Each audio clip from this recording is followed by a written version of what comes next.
an exciting story of redemption, love, passion, and new beginnings, where a pastor drowning in debt had to offer his only daughter, innocent and pure, as payment to a millionaire. What he didn't expect was that the millionaire and his daughter would fall in love and live a romance. But before telling this story, subscribe to the channel and comment where you're watching from. Now continuing. The church bell in the town square rang 6 times as Faith Anderson packed her room in the pastoral house for the last time. Her hands trembled slightly as she folded the white cotton dress she had worn to so many Sunday services, but her face maintained the serenity everyone expected from the pastor's daughter. Through the window, she could see the first lights coming on in the central square, where the older residents were already gathering for their daily ritual of gossip and prayers. The small town of Blessed Valley had always been her entire world, a world made of unshakable certainties, of rules as clear as biblical verses, where each person knew their place and role. But that night, as she packed her few possessions into a worn leather suitcase, Faith felt that world silently crumbling. "Daughter!" Her father's voice, Pastor Noah, sounded more fragile than she had ever heard. "Are you ready?"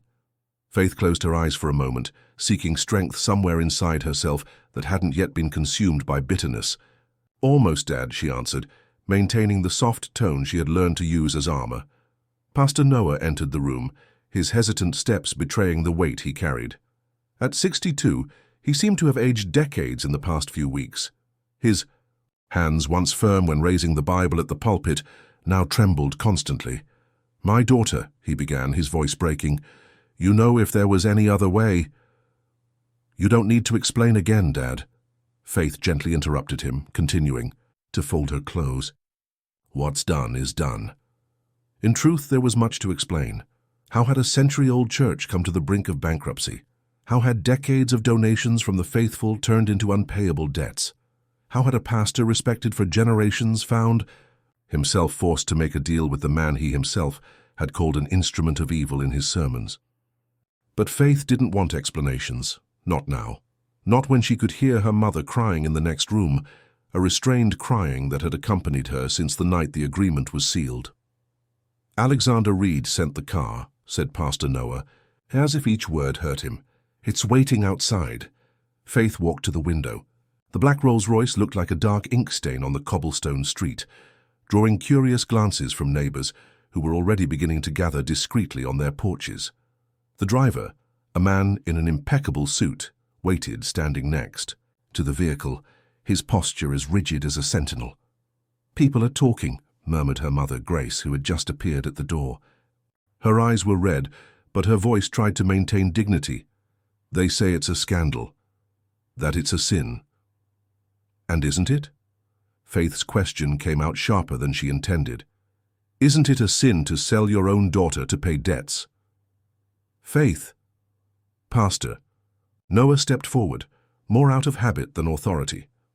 "It's not like that. It's a marriage arrangement. Alexander Reed is a man of means. He can give you a life."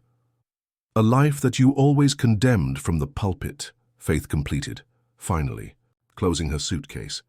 "A life of luxury and perdition. Isn't that how you always described the Reed mansion?" The silence that followed was as heavy as lead. Through the open window, they could hear the neighbors' whispers intensifying. News of the agreement had spread through town like wildfire, each version more scandalous than the last. "It's time," said Faith, lifting her suitcase. "I don't want to keep Mr. Reed waiting." "Daughter." Grace stepped forward, arms extended for an embrace that Faith avoided, with a step backward. "Please don't," Faith asked, her voice finally betraying some emotion. "If you hug me now, I won't be able to go." The path to the front door was the longest of her life. Each step echoed on the wooden floor of the pastoral house, where she had grown up hearing stories of redemption and miracles. Now, at 22, she would herself be part of a story that the church ladies would whisper about for years. The pastor's daughter, handed over as collateral for a debt to the richest and most feared man in town. When she reached the sidewalk, the driver had already opened the Rolls-Royce door. The car's interior displayed a luxury Faith had never experienced, all cream-colored leather and polished wood. Before getting in, she looked one last time at the pastoral house, at her parents standing at the door like pillars of salt, at the church that stood imposingly in the background. That's when she saw him for the first time. Alexander Reed was standing on the other side of the square, partially hidden by the shadow of a century-old tree. Tall, elegant in his dark suit, he had an air of natural authority that made people avert their gaze. But not Faith. Their eyes met across the distance, and something undefinable passed between them. It wasn't desire or fear or anger, it was recognition. In that moment, Faith understood that her life wasn't just changing, it was beginning. And as the car glided smoothly over the cobblestone streets, leaving behind the world she knew, she allowed a single tear to roll down her face. At the Reed mansion, Alexander awaited her arrival with a glass of whiskey in his hands, observing, through his office window, the lights of the town that practically belonged to him. His face, marked by years of difficult decisions and well-kept secrets, revealed no emotion. But his hands, always steady when closing deals or signing checks, trembled slightly as he raised the glass to his lips. What no one knew, not even Faith, was that this agreement wasn't just about money or power. It was about a secret buried for decades in the dusty church archives, a secret that connected the Reed and Anderson families in a way no one could imagine. And now, with Faith's arrival, the final pieces of that puzzle were beginning to move.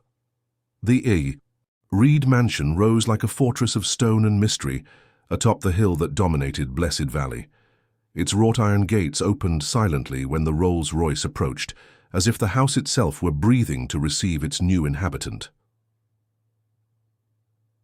Faith observed through the car's dark windows the meticulously maintained gardens that extended on all sides. Red roses, the town gossip said they were watered with blood to maintain that impossible color, formed precise labyrinths between marble statues imported from Europe. The central fountain, with its angels of tormented expressions, seemed to cry water in the night that was beginning to fall. The driver opened the car door and Faith emerged, feeling the heavy air of the Reed property envelope her like a cloak. The housekeeper, a grey-haired lady with military posture named Mrs. Martha, waited at the top of the marble staircase. "Welcome, Miss Anderson," said Mrs. Martha, her tone revealing decades of service in the house. "Mr. Reed awaits you in his office?" Faith followed the housekeeper through corridors decorated with artwork that certainly cost more than her father's entire church. Her steps were muffled by Persian rugs, and the gazes of ancient portraits seemed to follow her, judging her presence in that sanctuary of wealth and power. Alexander Reed's office was at the end of a long corridor on the second floor. Mrs. Martha knocked discreetly on the solid oak door, and after a deep and controlled "come in," opened it for Faith. Alexander was standing by the window, his profile silhouetted against the rapidly darkening sky. He didn't turn immediately, giving Faith a few moments to observe him. Tall and elegant in his tailored suit, he had grey hair at his temples that gave him a natural distinction. At 45, he carried the weight of his fortune and secrets, with a grace few men could maintain. "Would you like a drink?" he finally asked, turning to face her. His eyes, a deep and unsettling blue, studied her with an intensity that made Faith feel exposed, even fully clothed. "No, thank you," she replied, keeping her voice firm. "I don't drink." An almost imperceptible smile curved Alexander's lips. "Of course not," he murmured, pouring himself more whiskey. "The pastor's daughter couldn't have earthly vices, isn't that right? Did you call me here to mock my beliefs?" The question, direct and without preamble, seemed to surprise him. Alexander studied her with renewed interest, as if only now realizing there was more to Faith than the apparent submission her father so valued. "No," he finally answered, approaching. "I called you here to establish some rules." "Rules?" Faith raised her chin, a subtle gesture of defiance. "I thought the rules were already established when you bought my freedom." "I didn't buy your freedom, Faith," he corrected, his voice softening as he pronounced her name for the first time. "I returned it." Before she could process the meaning of those words, Alexander walked to his desk and opened a drawer, removing a thick envelope. "Here is your credit card, no limit. No." "The key to a car that's in the garage. You know how to drive, don't you?" When she nodded, still stunned, he continued, "Your passport is being arranged. You can go wherever you want, whenever you want. You can study, work, travel. The only rule is, your freedom is absolute." Faith felt the floor disappear beneath her feet. Of all the possibilities she had imagined for that night, this was the most disconcerting. "I don't understand," she admitted, her voice barely above a whisper. Why pay your father's debts only to free you?" Alexander completed, an enigmatic smile playing on his lips. "Let's say I have my reasons." He came closer until Faith could smell the subtle scent of his imported cologne. "Your room is ready upstairs. It has a complete closet. I had clothes bought that I thought you might like, but you can choose others if you prefer. The library is at your disposal, as is any other area of the house." "And what do you expect in return?" asked Faith, because that was the question that had been hammering in her mind since the agreement was made. "Nothing," he answered, surprising her again. "Or perhaps just that you discover who you are when you're not bound by others' expectations." At that moment, something changed in the air between them. Alexander's gaze, previously controlled and distant, gained an intensity that made Faith's heart race. For an instant, it seemed he might touch her, and she didn't know if she desired it or feared it. But Alexander merely stepped away, returning to the window. "Mrs. Martha will show you to your room," he said, his voice returning to its formal tone. "Rest. Tomorrow will be a new day." When Faith followed the housekeeper out of the office, her mind was racing. The town below continued its normal life, lights flickering in houses like fireflies caught in spiderwebs. Somewhere her father was probably kneeling in his empty church, asking forgiveness for selling his own daughter. But here, at the top of the hill, amid the luxury and mysteries of the Reeds, something different was beginning. Her room was larger than the entire pastoral house where she had grown up. The king-size bed was covered with silk sheets and velvet. Curtains framed a balcony that offered a privileged view of the town. The closet, as Alexander had mentioned, was filled with clothes she had never dreamed of owning. But it was on the bedside table that Faith found something that made her heart stop. An ancient Bible, its pages yellowed by time. Opening it, a photograph fell from between its pages, a faded image showing a young woman surprisingly similar to her, embracing a man she recognized as Alexander's father. On the back of the photo, a single handwritten phrase, "Forgive me, my love. Some choices haunt us forever." That night, as the town whispered theories about the agreement between the pastor and the millionaire, Faith remained awake, looking at that photograph that suggested there was much more to this story than anyone could imagine. And in his office, Alexander Reed also did not sleep, his eyes fixed on an identical portrait he had kept in his drawer for decades. Dawn brought with it a dense fog that covered Blessed Valley like a veil of mystery. Faith woke with the first rays of sun penetrating through the curtains of her new suite, the photograph found the night before still firmly in her hands. She had slept fully dressed on top of the silk bedspread, as if afraid to fully surrender to the luxury that now surrounded her. The woman in the photograph had her eyes, her restrained smile, even that peculiar way of tilting her head that her mother always criticized as being a modern girl's pose. But who was she? And why was a photo of her with Alexander's father hidden in a Bible strategically left in her room? A soft knock on the door interrupted her thoughts. Mrs. Martha entered, carrying a breakfast tray that looked like something out of a period film. "Good morning, Miss Faith," said the housekeeper, her formal tone masking an evident curiosity. "Mr. Reed asked me to inform you that he will be out all day, in meetings in the capital. The house and staff are at your disposal." Faith nodded, still absorbing the strangeness of her new reality.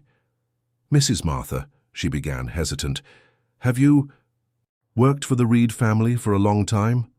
The housekeeper stopped arranging the tray, her face assuming a cautious expression. "For 35 years, miss, since before Mr. Alexander was born." "Then you must have known his parents well." "Some matters," interrupted Mrs. Martha, her voice suddenly firm, "are better left in the past, Miss Faith, especially in this house." The housekeeper left before Faith could insist, leaving her with more questions than answers. After breakfast, she decided to explore the mansion. The corridors seemed like a labyrinth of history and secrets, each closed door guarding potential revelations. It was in the library that Faith spent most of the morning. The room was impressive, with shelves that went from floor to ceiling, rolling wooden ladders and leather armchairs that invited reading. But it wasn't books she was looking for. It was answers. On one of the most distant shelves, she found old family albums. The photographs told the story of the Reeds through the decades, the construction of the mansion, the expansion of the business, social events. And then, in a particularly dusty album, she found her again, the woman from the photograph. There were several images of her, all dated 1980. In some she appeared alone, smiling timidly at the camera. In others she was with Alexander's father, always with that look of adoration that only true love produces.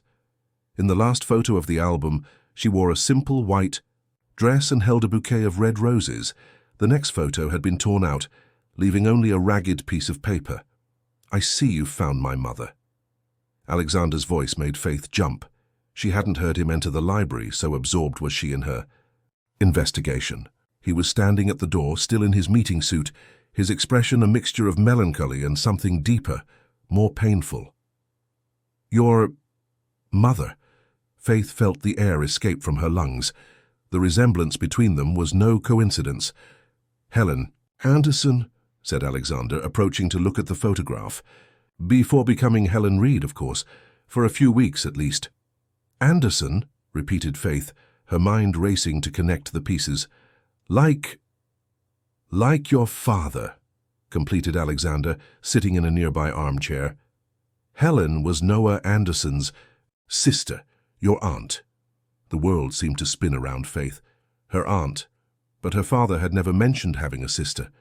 In all the family stories she had heard growing up, there had never been any mention of a Helen. Why did no one ever tell me about her? "Because Helen Anderson committed the unforgivable sin," answered Alexander, a bitter smile curving his lips. "She fell in love with the wrong man, my father, Thomas Reed." He stood up, walked to a discreet bar in the corner of the library, and poured 2 glasses of wine. He offered one to Faith, who, this time, accepted. "It was a scandal, of course," he continued. "The daughter of a traditionally religious family getting involved with the rich, unbelieving playboy. But they truly loved each other. They married in secret, against everyone's wishes. Helen was pregnant at the time, you know. With me." Faith felt the wine turn bitter in her mouth. "What happened to her?" "She died in childbirth," answered Alexander, his voice breaking for the first time since Faith had met him. "There were complications. My father never recovered.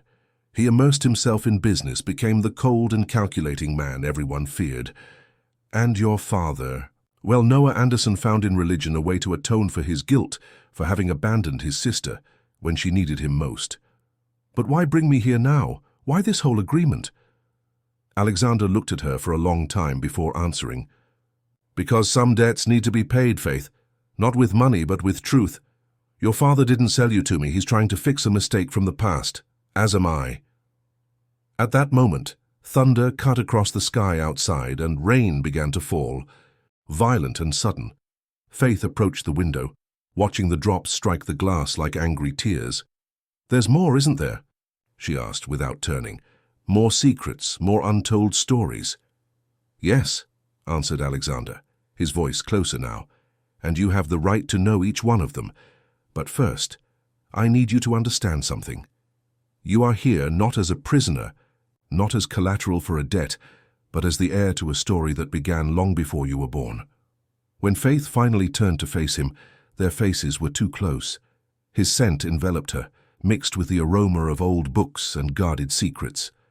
For a moment it seemed that time had stopped, that the decades had folded in on themselves, and they were just 2 people caught in the web of destiny their parents had woven. "Show me," she whispered. "Show me everything." Outside, the storm raged over Blessed Valley, and in the town church, Pastor Noah knelt before the altar, praying not for forgiveness but for understanding. Because some secrets, once revealed, have the power to heal or destroy. And in that library, among dusty books and old photographs, a new story was beginning to be written, a story of redemption, truth, and, perhaps, love.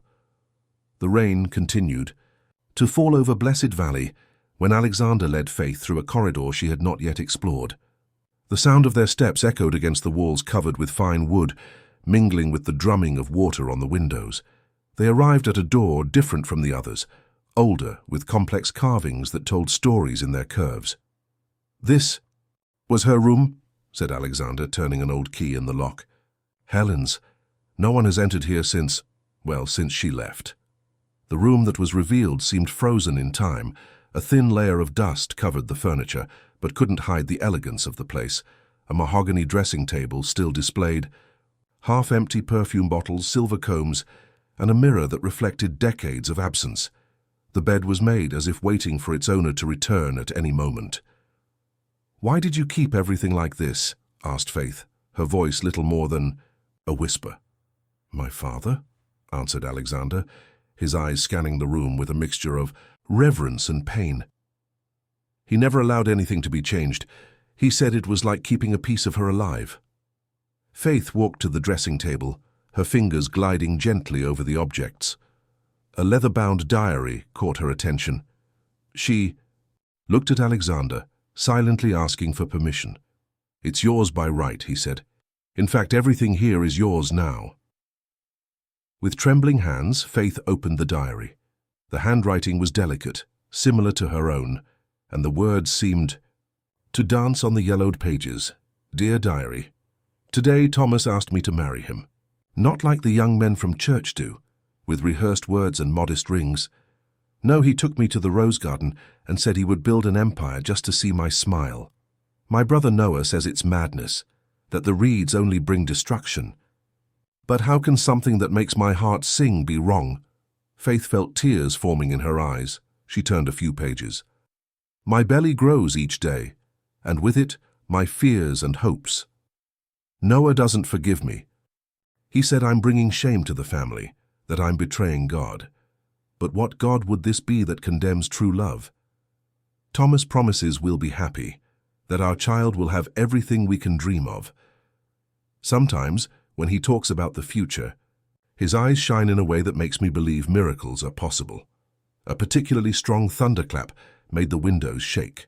Alexander approached, his cologne mixing with the smell of old books and stored memories. "Keep reading," he encouraged, his voice hoarse with emotion. The next entry made Faith's heart tighten. "Something is wrong. The doctors say it's a high-risk pregnancy, that I need absolute rest. Thomas is desperate, consulting specialists, promising the world. But I have a feeling. Noah came to see me today. For the first time in months, I saw tears in my brother's eyes. He said that, if anything happens to me, he'll take care of my child as if it were his own. I made him promise. Because if there's one thing I learned from the Andersons, it's that promises are sacred." Faith closed the diary abruptly, unable to continue. The implications of those words were too heavy. "Your father kept his promise," said Alexander, his voice laden with meaning. "But not as Helen imagined." "What do you mean?" "When Helen died, something broke in my father. He became obsessive. He started making increasingly risky, darker business deals. The Reed fortune grew, but at what cost? Your father, Noah, watched everything from a distance, protected by his pastoral collar and the church walls until what? Until he discovered something. Something in my father's business that could destroy not just the Reeds, but the entire town. And then he made his choice." Faith felt the air escape from her lungs. "What choice?" "He sought out my father and made a deal. Silence in exchange for donations to the church. A lot of money, Faith. Enough money to build that majestic temple. Where you grew up. Money stained with blood and secrets." The revelation hit Faith like a punch. The church, the symbol of everything she believed to be sacred and pure, had been built on lies. But then, the debts. "They're not just financial. Debts," completed Alexander. "They're moral debts, Faith. Your father couldn't bear the weight of guilt. The money he accepted began to burn him from within. He tried to redeem himself through charity work, through fiery sermons against greed. But some stains can't be washed away even with all the prayers in the world. Lightning illuminated the room, projecting ghostly shadows on the walls. For a moment, Faith could swear she saw Helen's reflection in the dressing table mirror, young, beautiful and frightened, just as she herself felt now. "And me?" she asked, turning to face Alexander. "What is my role in this whole story?" Alexander came closer, his eyes fixed on hers with an intensity that made the air between them seem electrified. "You, Faith, are the chance for redemption that none of us deserves. The daughter Helen never knew, raised by the brother who abandoned her, now under the protection of the son she gave her life to bring into the world. So that's why you brought me here? To try to fix the mistakes of the past?" "No," he answered, his voice softer now. "I brought you here to give you the freedom that Helen never had. To give you the chance to choose your own path, without the chains of the past or the expectations of others." A new thunderclap shook the house, and the lights flickered momentarily. In the sudden dimness, Faith felt the soft touch of Alexander's, fingers on her face wiping away a tear she hadn't realized she had shed. "But there's more, isn't there?" she whispered, aware of the proximity between them, of the heat emanating from his body. "Something you still haven't told me." Alexander's eyes darkened. "Yes," he admitted, "there are documents, evidence of what really happened to Helen, of the real reason for her death, and your father knows where they are." "What are you talking about?" "Helen didn't die just from childbirth complications, Faith. There was medical negligence, and more than that, there was a deliberate choice to save the baby at the expense of the mother. A choice that shouldn't have been necessary." Faith felt her legs weaken. Alexander held her by the shoulders, keeping her steady. "Your father has kept this evidence all these years, as a kind of insurance. That's why my father continued sending money to the church, even after dying. That's why I continued. It wasn't just guilt, it was fear." "And now?" "Now," said Alexander, his face dangerously close to hers, "we need to discover the truth, together, because you deserve to know, and I need to finally bury my ghosts." At that moment, an urgent knock on the door made them step apart. Mrs. Martha entered, her normally composed face marked by concern. "Mr. Reed, forgive the interruption, but Pastor Noah is here. He's not well. He's demanding to see Miss Faith." Alexander and Faith exchanged a meaningful look. Outside, the storm raged with renewed force, as if sensing that more secrets were about to come to light. And downstairs, Noah Anderson waited, soaked by the rain and the weight of decades of silence, ready to make a revelation that would change everything. The rain lashed against the mansion's stained glass windows when Faith descended the stairs, followed closely by Alexander. In the entrance hall, soaked and trembling, stood Pastor Noah. His eyes, normally serene and controlled, had a feverish gleam Faith had never seen before. "Daughter," he called, taking a step toward her, "we need to leave, now." Alexander subtly positioned himself between father and daughter, his body tense like a violin string about to snap. "Pastor," he said, his voice controlled but firm, "you're in no condition to—" "Don't tell me what condition I'm in." Noah exploded, his voice thundering through the hall with the same intensity as the storm outside. "You don't have that right, not after what your family did to mine." Faith had never seen her father lose control like that. The man who had always preached about peace and forgiveness now trembled with anger, his hands closed into fists white with tension. "Dad," she intervened, moving around Alexander to approach him. "What's happening? Why did you never tell me about Aunt Helen?" The mention of the name was like a slap. Noah stumbled backward, his face losing all color. Who told you?" "I told her," answered Alexander. "She has the right to know about Helen, about the agreement, about everything." "Everything?" The pastor's laugh was bitter, almost hysterical. "You don't know even half of it, young man. Not even half." With trembling hands, Noah took a yellowed envelope from his soaked jacket pocket.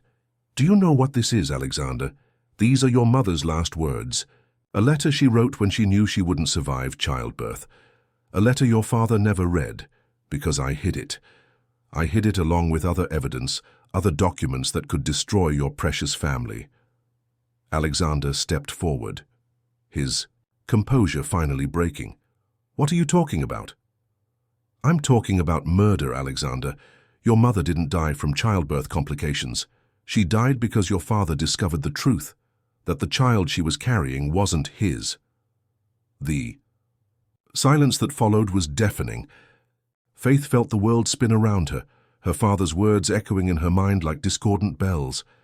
Lies, whispered Alexander, but his voice betrayed the doubt beginning to take root. Helen and I were very close, continued Noah, his words now pouring out like an unstoppable torrent. She told me everything, about how she fell in love with one of the Reed family doctors, how they met in secret, and when she discovered she was pregnant, she knew the child wasn't Thomas's. No, Alexander shook his head, backing away. This can't be true. Your father found out shortly before the birth, and then he made sure the doctor in charge made a choice, her life or the baby's. A choice that, with the resources the Reeds had, should never have had to be made. Faith watched the scene with growing horror. Alexander seemed to have aged 10 years in the last few minutes, his face marked by a pain so deep it was almost physical. The letter, he finally said, extending his hand. Give me the letter. Not until my daughter comes with me, replied Noah. Not until she's far away from this house and this cursed family. Dad, intervened Faith, her voice firm despite the tears threatening to fall. I'm not a child anymore. You can't force me to go. I don't understand, daughter. If you stay here, if you discover everything, there are things that can't be undone, truths that destroy more than they heal. At that moment, a new character entered the scene. Mrs. Martha, who had been observing everything from the shadows, stepped forward. Enough, she said, her voice cutting through the air like a razor. Enough of lies, of half-truths. I was there. I saw everything. All eyes turned to the housekeeper, who now seemed larger than her physical stature, carrying the weight of decades of silence. The child, she continued, looking directly at Alexander, wasn't the doctor's. It was Thomas's, but Helen discovered something about the Reed business, something so terrible that she threatened to expose everything, and that's why she had to die. Lightning cut across the sky, illuminating the hall through the stained glass and projecting distorted shadows over everyone. In the center of them, Alexander and Faith faced each other, united by a truth that was beginning to reveal itself as darker than anyone could imagine. And in Pastor Noah's trembling hand, Helen's letter waited, ready to reveal its final secrets. The sound of rain against the stained glass created a somber symphony.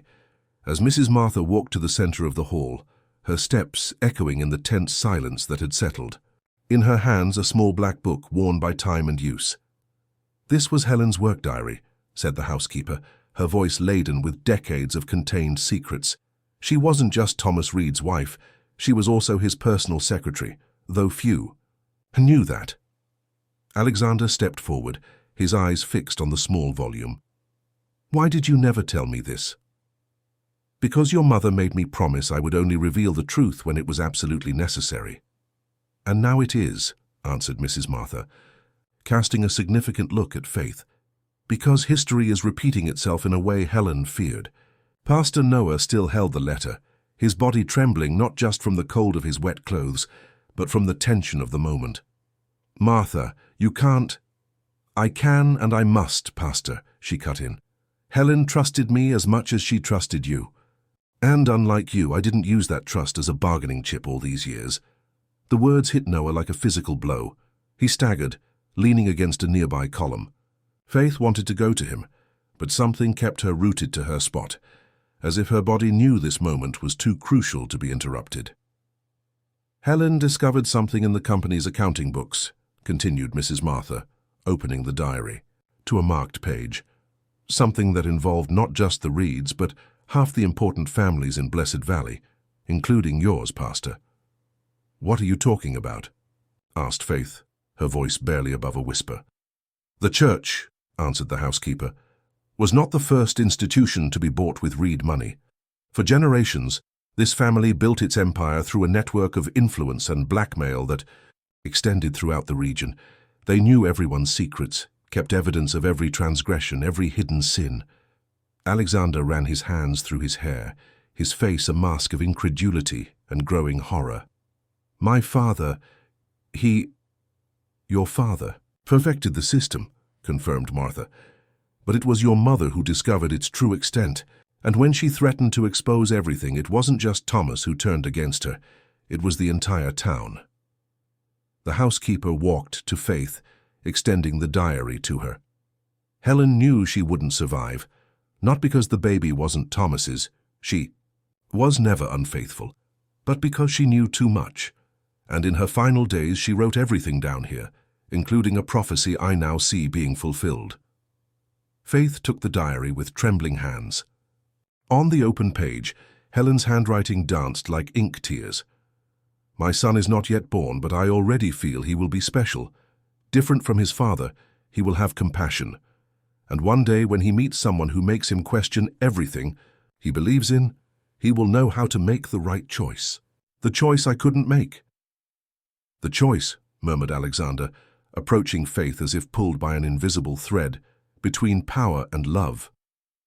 Pastor Noah stepped forward, the letter still in his trembling hands. You don't understand, Alexander. Your mother didn't die just because she knew too much. She died because she had a plan to expose not just the Reed family's crimes, but to free the entire town from this system of manipulation and fear.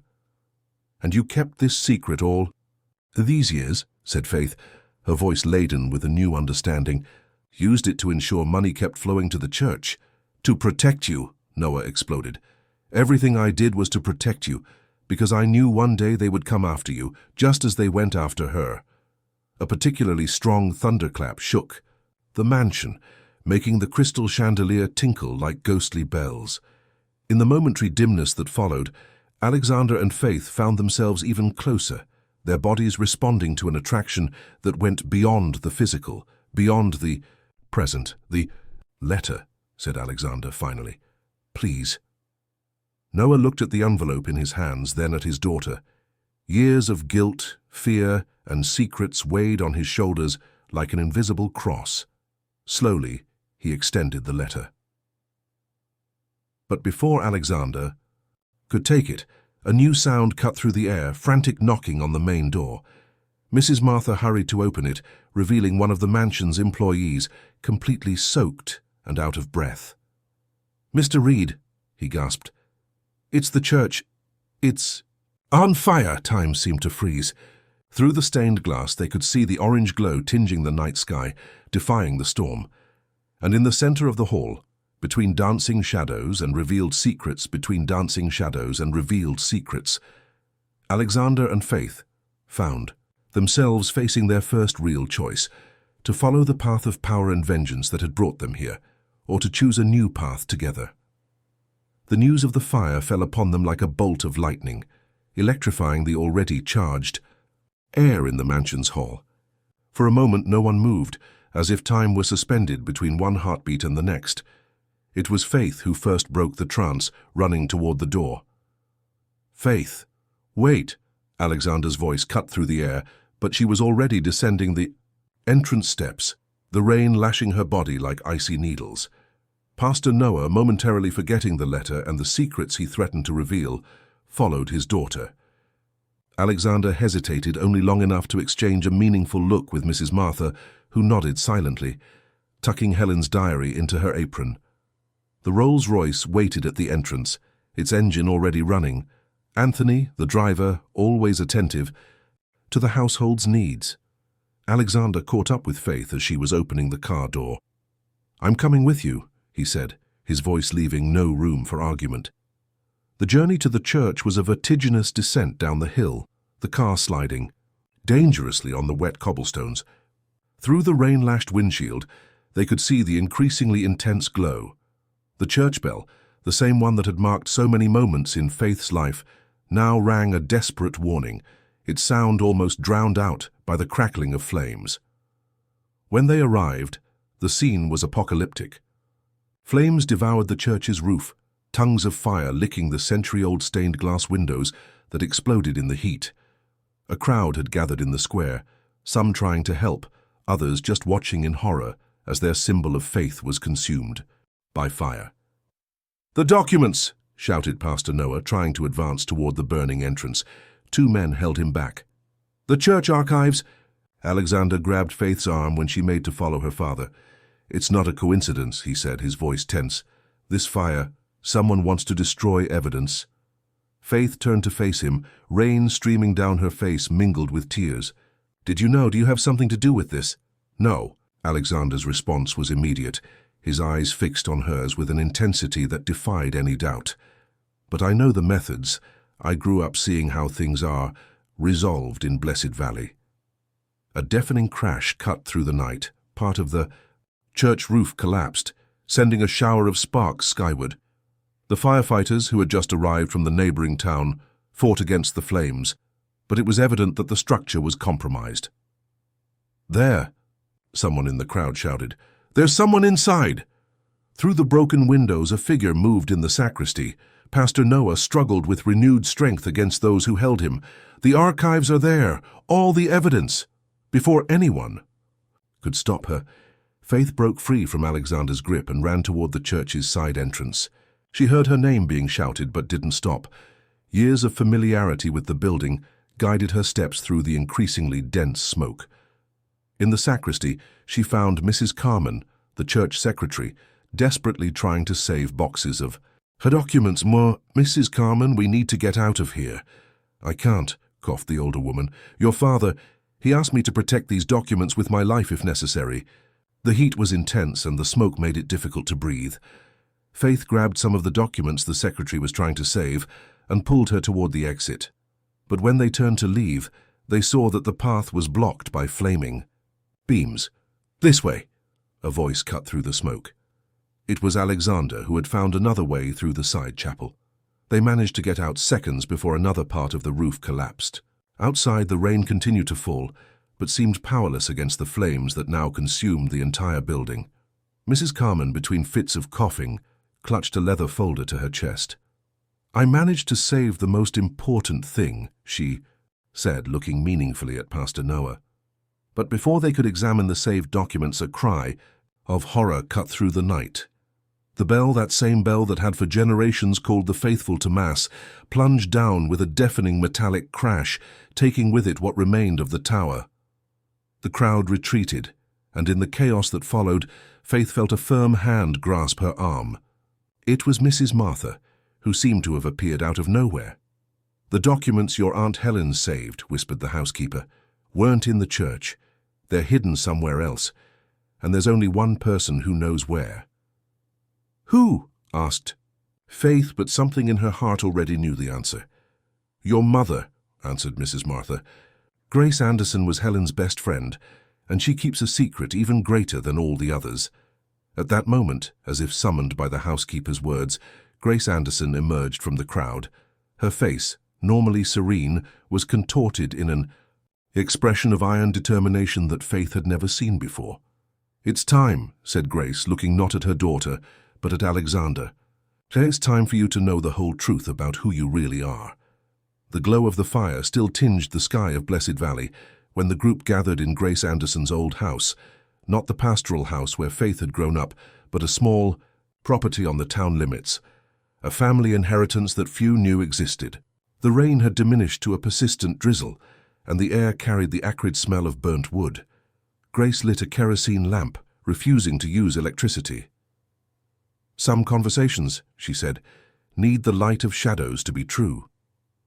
The room was small and austere, with furniture covered by white sheets like silent ghosts witnessing the revelation that was to come. Pastor Noah sat heavily in an armchair, looking older and more tired than ever. Mrs. Martha remained standing near the door like a sentinel. Mrs. Carmen still clutched the folder saved from the fire to her chest. Alexander and Faith stood side by side, their bodies unconsciously seeking proximity in the face of the tension that filled the room. Grace observed them for a moment, her eyes lingering on the similarity between the two in a way that now seemed laden with new meaning. "Helen didn't die in childbirth," began Grace, her voice surprisingly firm. "She died 3 days later, and in those 3 days she told me everything, made me promises that I've carried like crosses all these years." Grace walked to an old carved wooden chest, her hands trembling slightly as she opened it. From inside she removed a metal box, the kind used to keep important documents. "Helen discovered something in the Reed records that went far beyond simple corruption or blackmail," she continued. "She discovered that Thomas was not the true heir to the family fortune." Alexander stepped forward, his habitual composure finally breaking. "What are you talking about?" "Your grandfather, Theodore Reed, had a child out of wedlock, a child he secretly recognized, leaving documents that would guarantee his share of the inheritance. That child was my father, Helen's father." The fool. Silence that followed was as heavy as lead. Faith felt the world spin around her, the implications of that revelation hitting her in successive waves of understanding. "That means—" she began, but her mother interrupted her. "It means that Helen and Thomas were half-siblings, and they didn't know not until Helen found the documents. When she confronted Thomas with the truth, he went mad." Alexander staggered backward, his skin as pale as wax. "No, this can't be true." "That's why you survived," said Grace, turning to face him, "because even in his moment of greatest madness, Thomas couldn't kill his own blood. But Helen he saw as a traitor, an intruder who threatened to expose the secret that would destroy everything. But Alexander ran his hands over his face, as if trying to wake from a nightmare. "You are an Anderson as much as you are a Reed," completed Grace. "And that's why Helen trusted me to protect not just the documents, but you as well. From a distance, through the years, ensuring that the church money kept flowing, that Pastor Noah maintained his influence. All to keep you safe until the right moment." "And why now?" asked Faith, her voice trembling. "Why reveal all this now?" "Because history is repeating itself," answered Mrs. Martha, stepping forward. "There are people in Blessed Valley who have discovered the truth. The church fire was no accident. It was a message, and an attempt to destroy the evidence that still existed." Grace opened the metal box, revealing yellow documents and old photographs. Helen knew this would happen someday, that someday the truth would come out. And she prepared everything, left clues, duplicate documents, wills. "The documents she really wanted to protect," interrupted Pastor Noah, speaking for the first time since they arrived, "were never in the church. They were here all along. And there's more," said Grace, removing a sealed envelope from the box. "This is a letter Helen wrote to you, Alexander, a letter that should only be delivered when you found someone who made you question everything you believed in. Someone who awakened in you the same kind of love that she felt, briefly but eternally, before discovering the terrible truth about your family." Alexander took the envelope with trembling hands, his gaze meeting Faith's. At that moment, the pieces began to fit together. The agreement with Pastor Noah, Faith's arrival at the mansion, the freedom he had offered her. It wasn't just redemption he sought, it was a path back to his true heritage, his true family. But before he could open the letter, a sound cut through the night, cars approaching, headlights cutting the darkness through the foggy windows. "They followed us," said Mrs. Martha, peering through the curtains. "The town council men. They know we saved the documents from the fire."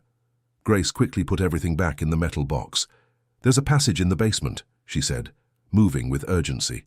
"A tunnel that leads to the old train station. Helen used it for her secret meetings.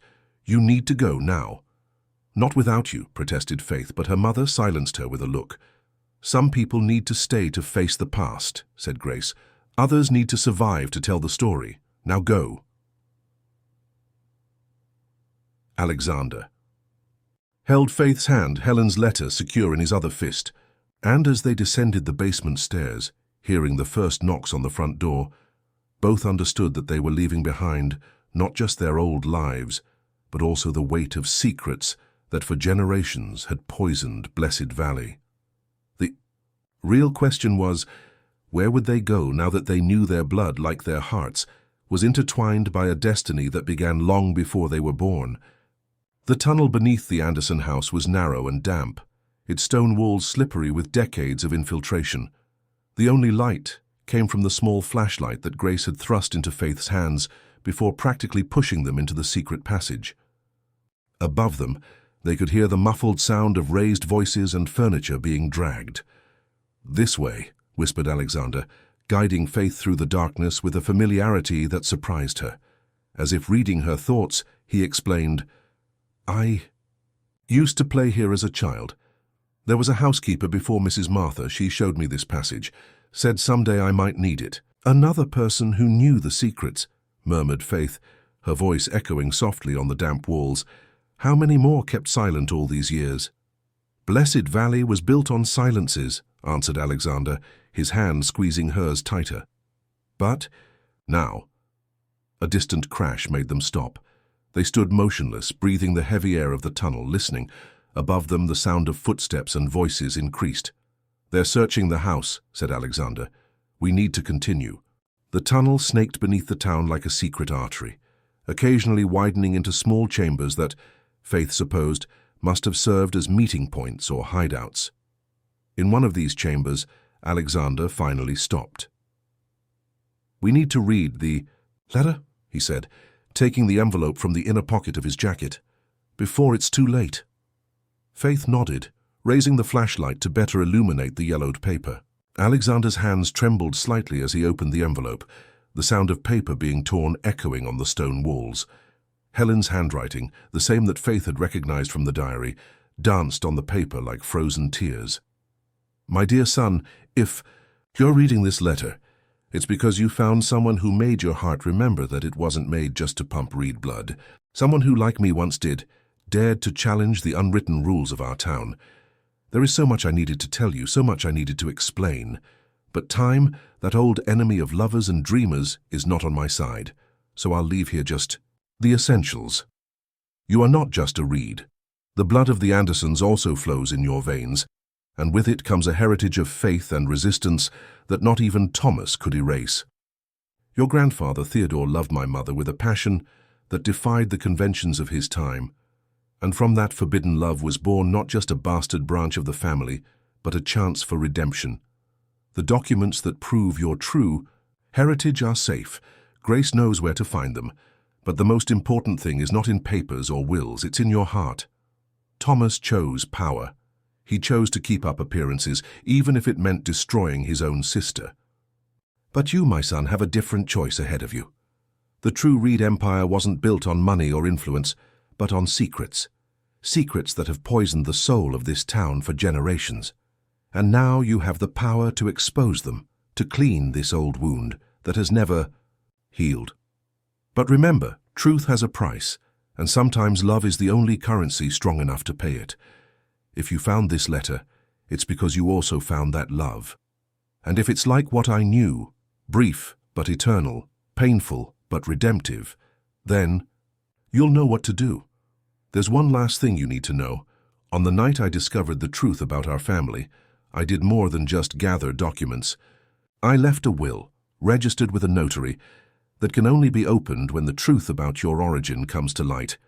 In it, I transfer not just my part of the Reed inheritance, but also all the evidence I gathered about the family's crimes. The power to change everything is in your hands now, my son. Use it with wisdom. Use it with love. With all my heart, Helen. When Alexander finished reading, silent tears were running down his face, gleaming in the flashlight beam.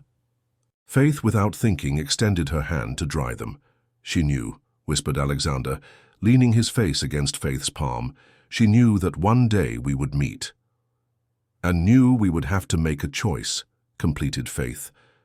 A new sound echoed. Through the tunnel, distant voices, footsteps. Someone had discovered the passage. "We don't have much time," said Alexander, pocketing the letter. "The old station is a few minutes from here. There's a train that passes at midnight heading to the capital." "And then?" "Then—" Alexander pulled her close, their faces so near they shared the same damp air of the tunnel. Then we'll do what Helen couldn't do. We'll expose the truth, cleanse this town of its secrets. But first, I need to know if you're with me in this, not as an Anderson, not as part of an agreement, but as yourself, as Faith. Her answer came not in words, but in a kiss, her first kiss, given in the darkness of a century-old tunnel, with the sound of pursuers approaching, and the weight of generations of secrets on their shoulders. A kiss that sealed not just a budding love, but a pact of truth and redemption. The train cutting through the night was a relic from a more elegant era, its wooden carriages creaking gently on the tracks. Faith and Alexander had managed to board just in time, the sound of their pursuers still echoing in the old station when the train began to move. Now, seated in a private compartment, they watched the lights of Blessed Valley diminish until they were just distant points in the darkness. "My mother," said Faith, breaking the thoughtful silence that enveloped them. "Do you think she'll be all right?" Alexander covered her hand with his on the worn velvet bench. "Grace is stronger than we imagine, and she has Mrs. Martha by her side. Besides," he hesitated, an enigmatic smile playing on his lips, "I have the impression your mother planned this for much longer than we can imagine." "What do you mean?" "Think about it." He adjusted himself on the bench, his eyes shining with a new understanding. The way she kept the documents all these years, how she maintained that secret house, how she knew exactly what to do when the moment came.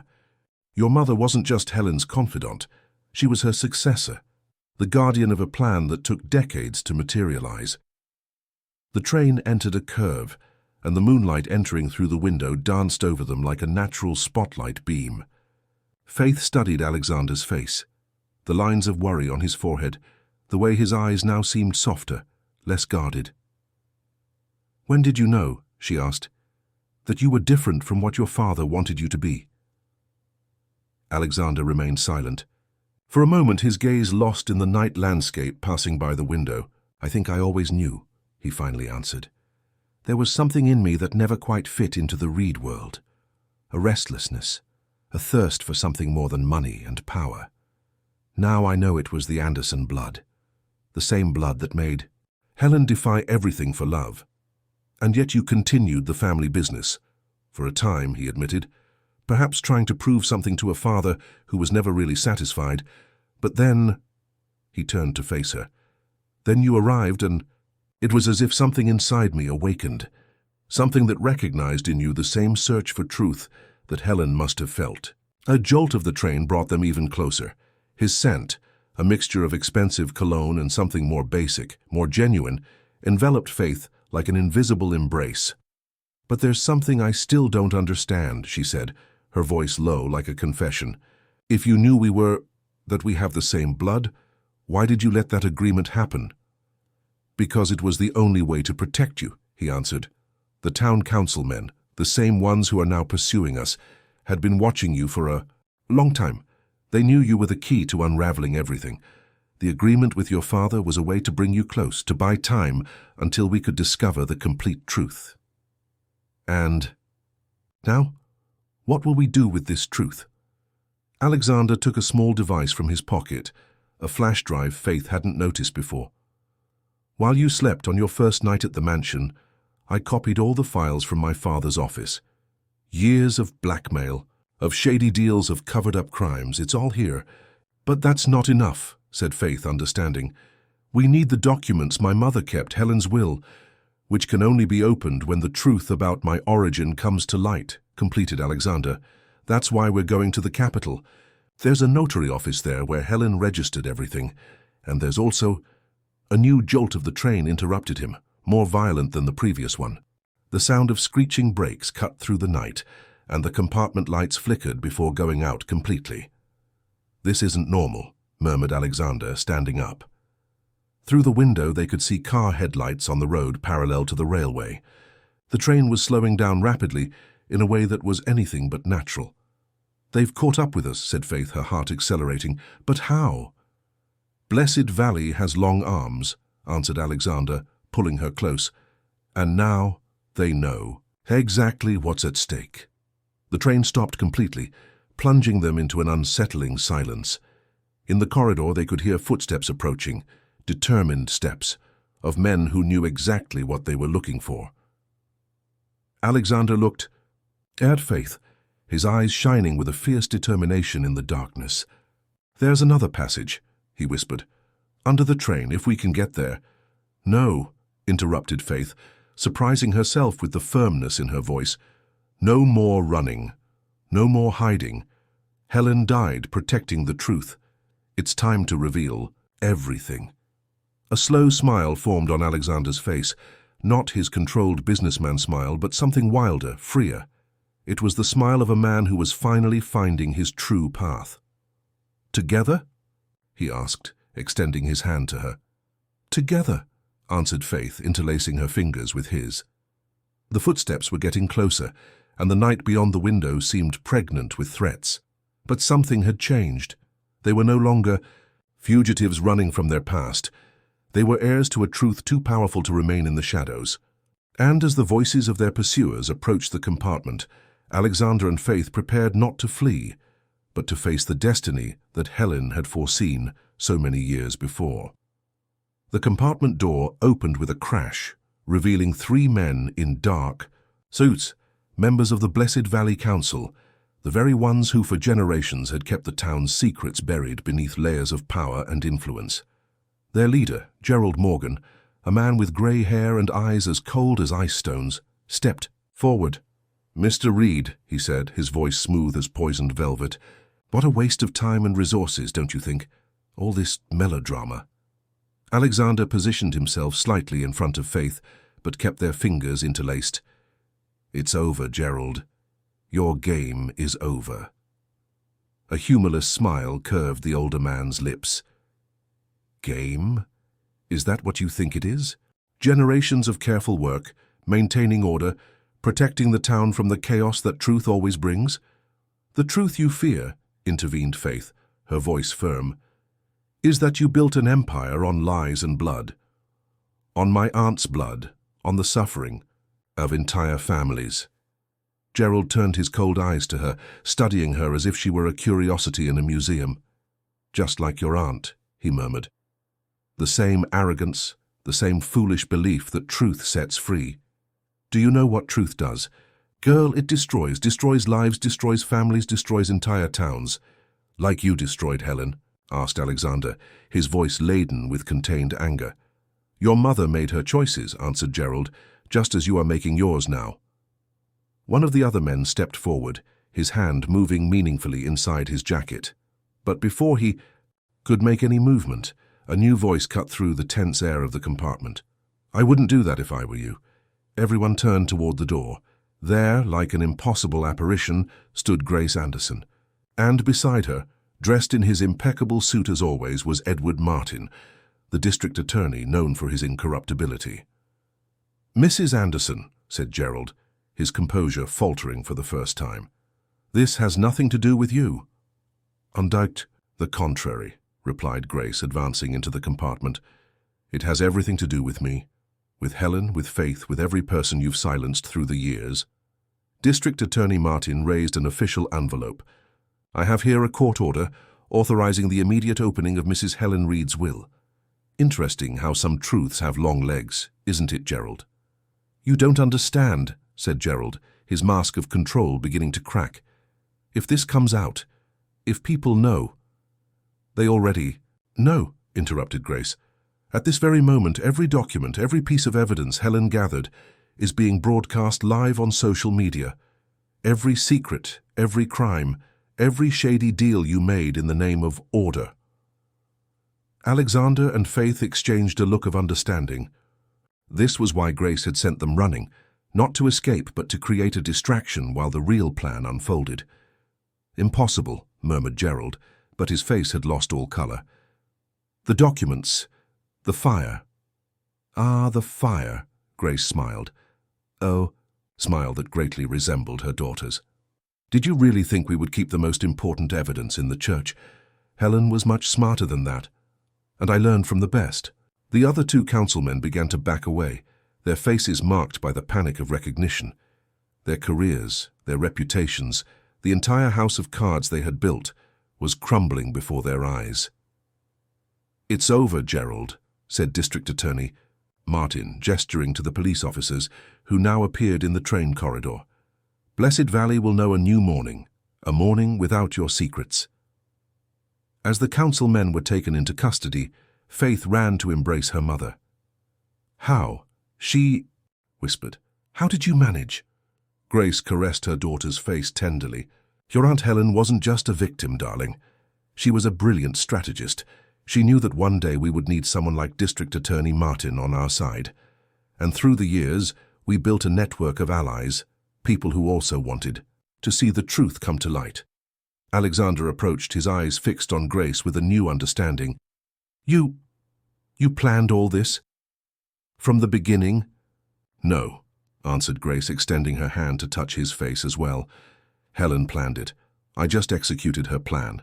A plan that depended on you two meeting, recognizing each other, choosing love over power. The train began to move again, now, heading to the capital where Helen's will would finally be opened. But something more important had already been revealed. The truth that had for so long slept in the shadows of Blessed Valley finally saw the light of day. And as night began to give way to dawn, Alexander and Faith remained together, their hands still interlaced, their hearts beating to the rhythm of a new story that was just beginning to be written. The capital was waking under a fine drizzle when the train finally arrived at the central station.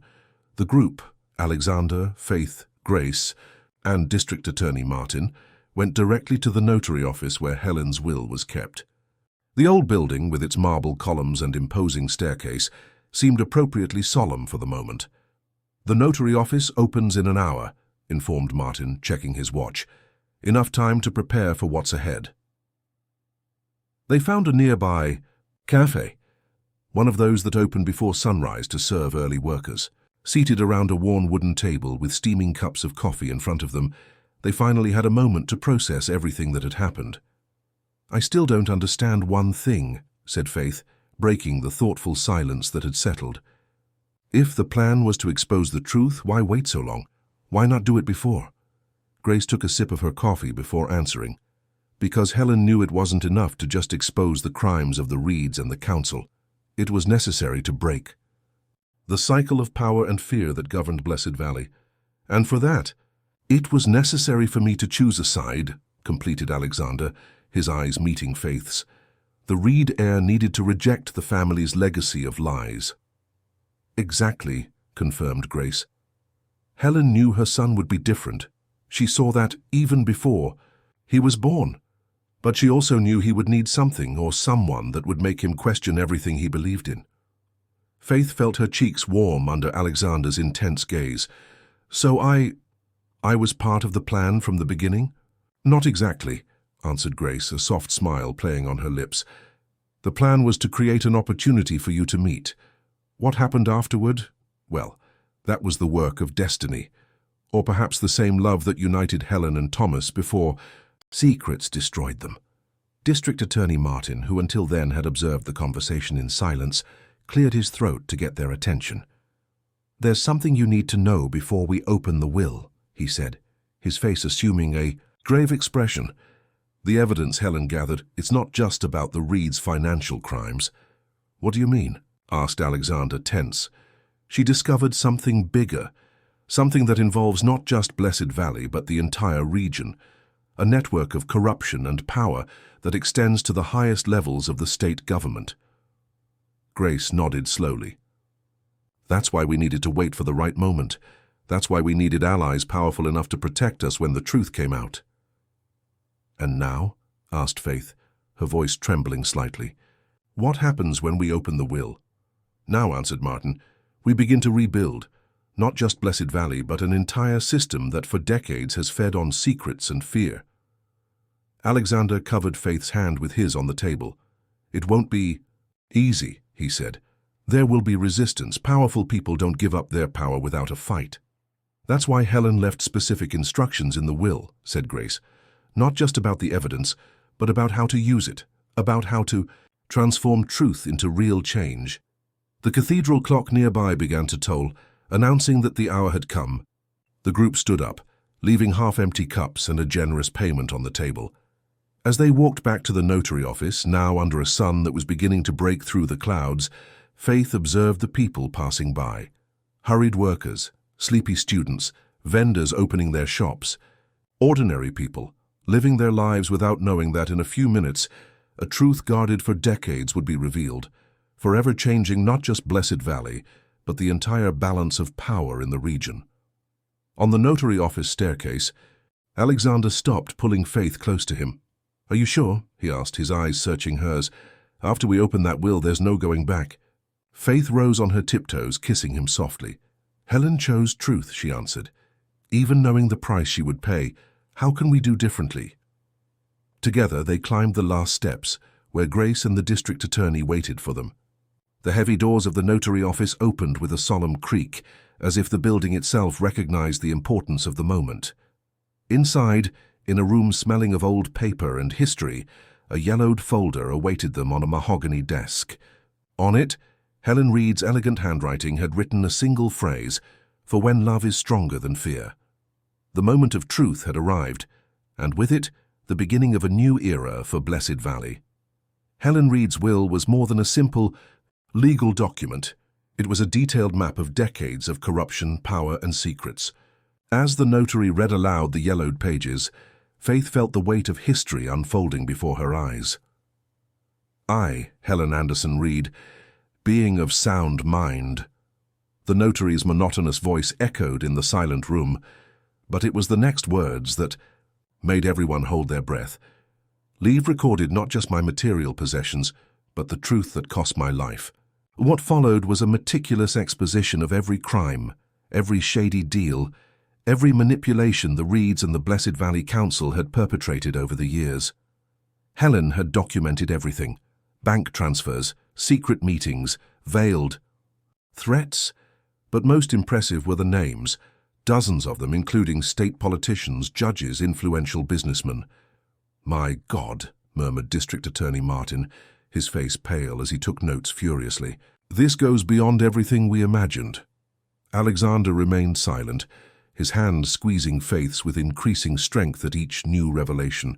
When his father's name, Thomas, began to appear more frequently in the account, she could feel his entire body as tense as a violin string about to snap.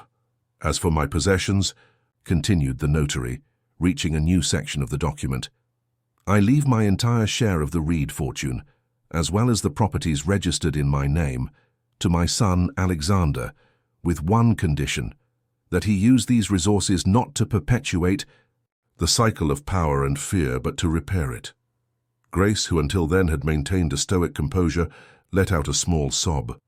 Faith realized her mother was crying silently, decades of kept secrets finally finding release. But it was the last part of the will that really changed everything. And finally, "I leave recorded my last discovery, the one that sealed my fate. In the Reed Mansion basement, there is a safe. Inside it, besides documents that prove every word I've written here, there is something more. Evidence that the Reed Empire was built upon an even greater crime, the murder of the true heir of the family, Michael Reed, Thomas's older brother, killed not in an accident as everyone believes, but eliminated so the path to power would be clear." The silence that followed was deafening. Alexander had released Faith's hand and was now standing, pacing the room like a caged animal. "This explains," he said finally, his voice hoarse, "why my father always seemed tormented, why he drank so much, why sometimes I caught him looking at Uncle Michael's portrait with so much guilt," completed Grace. "Helen discovered this shortly before the end. It was when she realized she was no longer safe." District Attorney Martin was already on the phone, mobilizing his team. "We need that safe," he said, "right now." But before they could make any move, the door of the room opened violently. A man entered, tall, elegant, with gray hair and eyes that seemed to carry the weight of the world. "Dad," Alexander's voice came out as a shocked whisper. Thomas Reed was there, alive, after years of being presumed dead. His face was more aged than in the photographs Faith knew, marked with deep wrinkles of regret. "I knew this day would come," he said, his voice tired but firm. "Helen was always smarter than all of us. She knew that one day the truth would come out. Why? Asked Alexander, the word laden with decades of unanswered questions. Why did you fake your own death? Why abandon everything? Because it was the only way to protect you, answered Thomas. After she died, I realized that the system I helped create would eventually destroy you too. So I disappeared but stayed watching from a distance, waiting for the right moment. The right moment for what? Asked Faith, stepping forward. The look Thomas gave her was one of recognition and something more. Remorse, perhaps. To do what? I should have done a long time ago, he answered, taking a small electronic device from his pocket. This drive contains the exact location of the safe and its combination. But more importantly, it contains my complete confession about Michael, about Helen, about everything. He extended the device not to Alexander, but to Faith. Helen was right about one thing, he said, a sad smile playing on his lips. Love is stronger than fear. It always was. I was just too cowardly to believe it. The sound of sirens began to grow outside. District Attorney Martin had called reinforcements, and now there was no turning back. The truth, guarded for so long in the Reed Mansion basement and in the hearts of those involved, was about to come completely to light. But as everyone moved, police entering, Thomas being formally detained, the district attorney organizing a team to go to the mansion, Alexander and Faith remained where they were, their gazes locked on each other, understanding that this wasn't the end of the story. It was just the beginning of their own journey of redemption. The return to Blessed Valley was like entering a different town. The news had spread with the speed of an uncontrolled wildfire, and the streets that once seemed sleepy now pulsed with nervous energy. Groups of people gathered at corners, whispering and pointing when the caravan of official cars crossed the town toward the Reed Mansion. Faith, seated in the back seat next to Alexander, observed everything with a mixture of apprehension and hope. Her hand was intertwined with his, both seeking strength from each other for what was to come. "It's strange," she murmured, as they climbed the familiar hill. "It feels like a lifetime ago that I left the pastoral house to live in the mansion." "And it was," answered Alexander, his thumb gently caressing her hand. "In a way, those people we were died on the night of the church fire." The car stopped in front of the mansion, where a team of police officers was already waiting. District Attorney Martin, who had come in the car ahead with Thomas, was organizing the search groups. Grace had stayed in the capital, coordinating, with the press, the controlled release of information. "The safe is behind the library," explained Thomas, his voice carrying a fatigue that seemed to come from his very soul. "There's a secret passage in the oak panel behind the bookcase of law books." Mrs. Martha awaited them at the door, her normally impassive face marked by contained emotion upon seeing Thomas. "Sir," she said, inclining her head slightly, "after all these years—" "Martha," he answered, a sad smile playing on his lips. "You always knew, didn't you, that I had never really left?"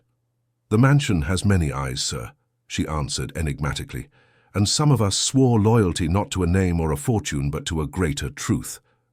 The library was exactly as Faith remembered from the first time she had entered it, except now the shadows seemed denser, more laden with meaning. Thomas walked directly to the indicated bookshelf, his fingers sliding over the ancient tomes, with a familiarity that not even years of absence had erased. "Helen spent many nights here," he said, as he manipulated the hidden mechanism, studying, researching, connecting the dots that all of us tried so hard to keep separate. The panels slid silently, revealing a staircase that descended into darkness. The air that rose was cold and laden with the weight of long-kept secrets. "I should have descended these stairs a long time ago," continued Thomas, as the group began the descent. "The night Helen confronted me with the truth about Michael, I should have chosen differently." The staircase ended in a small circular chamber, its stone walls resembling an ancient crypt. The safe occupied almost the entire back wall, an imposing steel structure that seemed out of place in that medieval environment. Thomas typed the combination with trembling fingers. The sound of internal mechanisms echoed in the chamber like gears of destiny moving.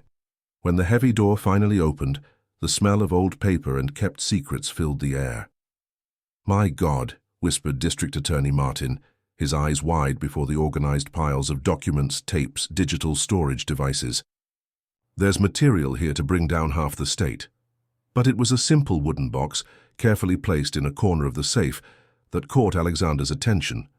His name was carved on the lid, in the elegant handwriting he recognized as his mother's. "She left this for you," said Thomas softly, "for when you were ready." With trembling hands, Alexander opened the box. Inside were a letter and an old gold pocket watch.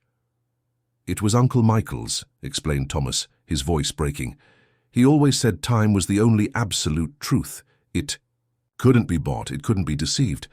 On the night when it all happened, he was wearing this watch." Alexander held the watch as if it was something sacred, his eyes shining with contained tears. Faith approached, enveloping him in a silent embrace as he opened Helen's letter. "My beloved son, if you're reading this letter, it's because you've finally found the courage to do what I couldn't. Face the truth not with fear but with love.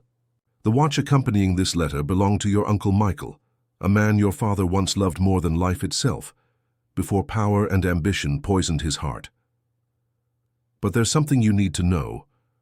Michael didn't die that night just because he knew too much. He died protecting an even greater secret, a secret that now is time to reveal." The letter continued, but a sudden noise upstairs interrupted the reading. Heavy footsteps and raised voices echoed down the staircase. District Attorney Martin drew his weapon, positioning himself in front of the group. "They're here," said Thomas, his face as pale as wax. "The council. They won't let this truth come to light without a fight." Faith held Alexander's hand tighter. As the footsteps approached the secret chamber, Helen's final truth was about to be revealed, but first they would have to survive Blessed Valley's last battle against its own demons. The air in the underground chamber grew even heavier as the footsteps neared the staircase. District Attorney Martin kept his weapon aimed at the entrance, while two police officers positioned themselves strategically in the shadows. Faith could feel Alexander's heart beating strongly where their bodies touched, Michael's watch still, firm in his hand. The first figure to emerge from the shadows of the staircase was not, as they expected, one of the council members, but Pastor Noah. His face was marked by an iron determination Faith had never seen before. "Dad?" she whispered, confused. "There's not much time," he said, hurrying down the last steps. "They're right behind me, the council, the police they bought, all of them." "How did you—" began Alexander, but Noah interrupted him. "Grace told me. Everything. And now it's my turn to tell the part that not even Helen knew." Thomas stepped forward, his eyes fixed on the pastor. "What are you talking about?" "Michael didn't die that night," revealed Noah, his words falling like bombs in the chamber's silence. "He survived, and I helped him escape." The watch in Alexander's hand suddenly seemed heavier. Above them, the sounds of searching intensified.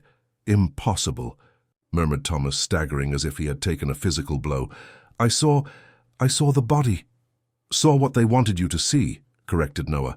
"Michael knew he was being hunted, knew he had discovered something the council would never allow to come to light, so he planned his own death." "And what discovery was that?" asked District Attorney Martin, his weapon still aimed at the staircase. "The true origin of the reed." "Fortune," answered Noah. "It wasn't built just on shady business and blackmail. It was built on indigenous blood, on stolen lands, on a massacre that the council helped cover up 3 generations ago." Faith felt Alexander shudder beside her. The words of Helen in her unfinished letter were beginning to make sense. "Michael found the original documents," continued Noah.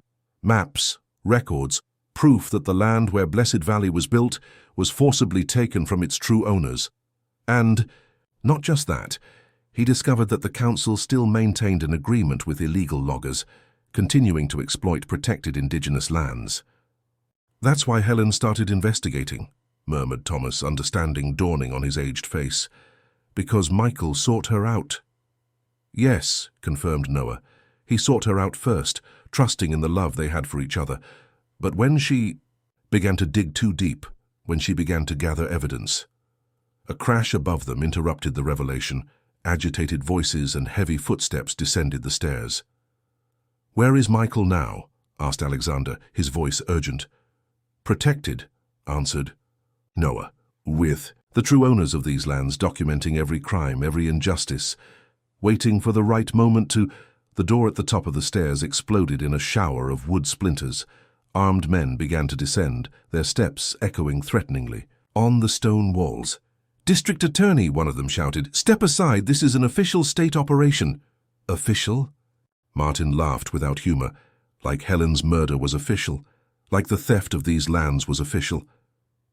Faith felt Alexander move beside her, his fingers interlaced with hers with renewed strength. In his other hand, Michael's watch began to tick, an impossible sound for an object that should have been dead for decades. "The time has come," he said, his voice carrying a certainty that wasn't there moments before, to do what Michael and Helen couldn't do. With a fluid movement, he advanced to the front of the group, raising the watch as if it were a talisman. The object began to glow softly, its golden light revealing symbols engraved on its surface, symbols that Faith recognized from her studies as being of indigenous origin. "The true treasure of the reeds," said Noah, his voice laden with reverence. "The watch that Michael protected with his life. It's not just a watch, it's evidence. Evidence engraved in gold of the original agreements with the peoples of this land, agreements that were betrayed and stained with blood." The armed men hesitated, their weapons lowering slightly before the supernatural glow emanating from the object. And at that moment, as if time itself responded to the call of its truth so long hidden, a new sound filled the chamber. The sound of hundreds of voices singing in an ancient language, voices that seemed to come from the stone walls themselves. The true battle for Blessed Valley was just beginning, and this time it would not be fought with weapons or threats, but with the power of a truth that, like love, had waited patiently for its moment to come to light. The sun rose over a transformed Blessed Valley. A year had passed since the night. In the secret chamber, when Michael's watch revealed its ancestral secret, the streets that once whispered with fear now vibrated with new energy, as if the town itself could finally breathe freely after decades of suffocating secrets. The old Reed Mansion, once a fortress of power and mystery, had been transformed into a cultural center. Its doors, now always open, welcomed a constant flow of visitors. Researchers documenting the region's true history, representatives of the original peoples reclaiming their memory, young people learning about a past that had long been denied them. Faith observed all this from the library veranda, the same place where a year ago she had found the first clues about her Aunt Helen. Alexander was by her side, as he had been since that fateful night. Their hands, intertwined on the marble railing, wore simple rings, a symbol of the love that had survived and flourished amid the storm of revelations. "Sometimes," she said, breaking the contemplative silence of the morning, "I still wonder. If Helen knew everything would end like this." Alexander smiled, that smile that now easily reached his eyes. "I think she knew it would end with truth. The rest we built ourselves." And it was true. After the watch's revelation, after the ancestral voices had echoed through the chamber walls, a series of events unfolded, like a long-dammed river, finally finding its natural course. Michael had emerged from his voluntary exile, bringing with him not just evidence of past crimes, but also a reparation plan he had developed during his years among the indigenous peoples. The council, without its power based on secrets, collapsed like a house of cards.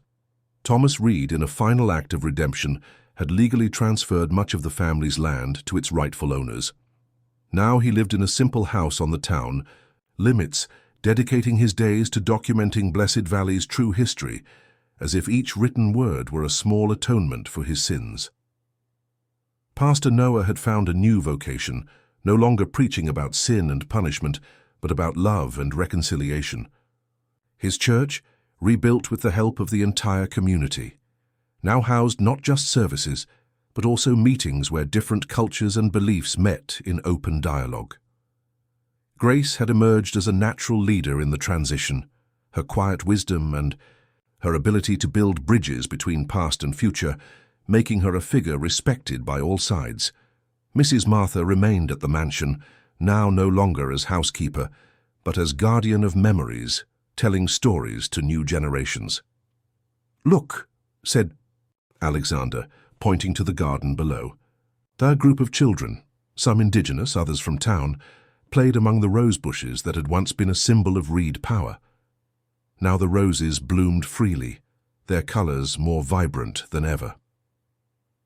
"Helen would be proud," murmured Faith, leaning back against Alexander's chest. "Yes," he agreed, gently kissing her temple, "but I think she would be prouder of us, of how we chose love instead of power, truth instead of secrets." Michael's watch, now displayed in a place of honor in the cultural center, continued to glow softly, its ticking a constant reminder that some truths are eternal, just waiting for the right moment to be revealed. And on quiet nights, when the moon bathed Blessed Valley with its silver light, some said they could hear, very softly, the echo of those ancestral voices, no longer in lament but in celebration. Celebration of a story that could finally be told in its entirety, of a love that had survived through generations, of a truth that, like the roses in the garden, had found its way to the light. Faith and Alexander, heirs not just to names and fortunes but to a story of redemption, continued their work of reconstruction, because they had learned through their own journey that true power lies not in keeping secrets, but in having the courage to reveal them. That true love lies not in possessing, but in liberating.